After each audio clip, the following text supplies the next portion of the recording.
graphs are a powerful way of analyzing nature and motion or changes in various parameters that we use to describe nature. So energy is no exception, and we have energy diagrams or energy graphs, which we can plot the energy as a function of position, in particular considering potential energy, because potential energy is a function of position.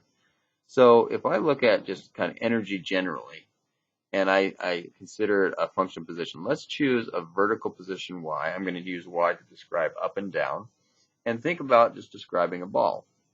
I take a ball and I drop it, and it gets down here. Or I could have taken a ball and I could have thrown it upward. Doesn't matter, because all that matters is that I consider its position, knowing that the potential energy for gravity is mgy. Okay? So what would that look like on a graph? Well, if I choose the ground, or this point right here, to be 0, and I am constrained in considering potential energy to choose up to be positive, then when the ball is at y equals 0, so at this point right here on the this horizontal axis, it is 0. I get a 0 potential energy.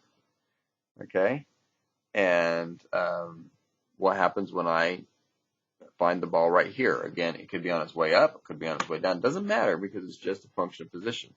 So I'm somewhere further out on my y-axis. Well, the potential energy is higher. Okay, and further out it's going to be even higher, but not just any place higher. It's going to be linearly higher, because my potential energy is linear in the position, in the vertical position. So that would be my potential energy as a function of position, the coordinate that this potential energy depends on. So gravity depends on the vertical coordinate. Okay, well, we can do more with this graph. We can now, seeing this graph, we can say, well, what if I have, hold it at a certain height? Okay, so that'd be a certain point right here. And so the ball is at this point right there. And I drop it. What's going to happen to the kinetic energy?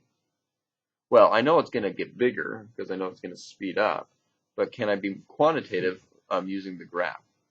Well, the first thing to note is that if I've chosen my system to be conserved, so I can conserve mechanical energy, which means that the only changes that can happen are a delta K can go into a delta U. Okay, that's the only things that can happen. We don't have any external works, any dissipative losses, thermal energy. And so my total energy of the system is conserved. It's constant. So as this ball falls, or no matter where this ball is, it has a total energy. And so I can draw a horizontal line through that point. Because if it starts here, which means it's not moving, okay, it starts here, then it has potential energy and no kinetic, which means the total is that value. And because it's conserved, that value will never change no matter where the ball is. Okay? So the total energy is conserved. So I can say delta E, or sorry, just E total equals K plus U, whatever it is. It could be K initial plus U initial. It could be K at 2 seconds plus U at 2 seconds, or K at 2 meters plus U at 2 meters, or K at the final position plus U at the final position. Doesn't matter, as long as they're describing the same position, the same point along the axis. Okay, so we have a total energy. Total energy is always flat for our conserved system. And so what it means is if the total is constant and my potential energy is changing this way, then from that information, I can now graph the kinetic energy. So if the total energy when I'm at y equals 0 is up here at this value, and the potential energy is at 0, sorry, my hand's in the way, potential energy is 0, the total energy is up here, well, how much kinetic energy do I have? Well, if potential energy is 0, and this is this non-zero value, then K must equal that value. So K is right here, right? Now, if I go to the other extreme, I go all the way to this point in Y, and I think, okay, well, the total energy is this value, The potential energy is also that value. So these two are the same. It means K must be 0. So I have a dot here. And we can extrapolate that the kinetic energy is linear in position also, simply because the potential energy was linear. And so increases in potential energy mean equal decreases in kinetic energy. So this is now my K. So I can describe that now. Also, it makes sense. So for example, if I start the ball up at this height, so I have it up at the maximum height, and I drop it, it will speed up. Its potential energy gets smaller as I approach y equals 0, but its kinetic energy gets bigger, which makes sense. You know it does. All right, let's do another example of a diagram.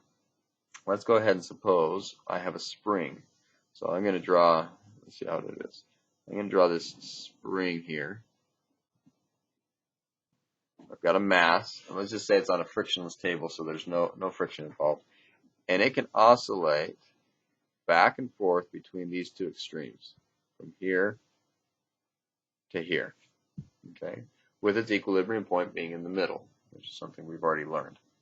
So let's try and graph this, the energies associated with this problem. Okay, let's call this position L0, and we'll reference the edge of the spring over here. Okay, so what would our graph look like? Okay, we're going to call this coordinate here S. Okay, so this would be S, would be my coordinate here. And let's think about what the potential energy looks like. Okay. Well, I know that at S equals L0, there's no stretch or compression, which means the potential energy from the spring is 0. So if this is L0, I get 0 for my potential energy. And I know if I compress it, so that means S gets smaller than L0, that means the spring potential energy grows, and grows quadratically, because if you remember, US spring is 1/2 K delta S squared. Okay, so when the stretch, the delta S, gets big, the potential energy gets big a lot by the square. Okay, so if the stretch doubles, the potential energy quadruples. Well, what does that look like on a graph? Well, that's parabolic. So it'll look like that. And the same thing can be said about stretches. So compression stretches doesn't make a difference. So this is the potential energy curve for a mass on a spring about L0. Now note, this describes all possible motion. It's not necessarily the motion that I'm observing. Okay, the motion I'm observing is between two specific limits. So if I take this and I pull back to this point, let's say that that point's right here. Okay, well I know it's going to stretch all the way to an equal point on the other side. So let's say that's right here. And if I draw a line up, that means I have a total energy.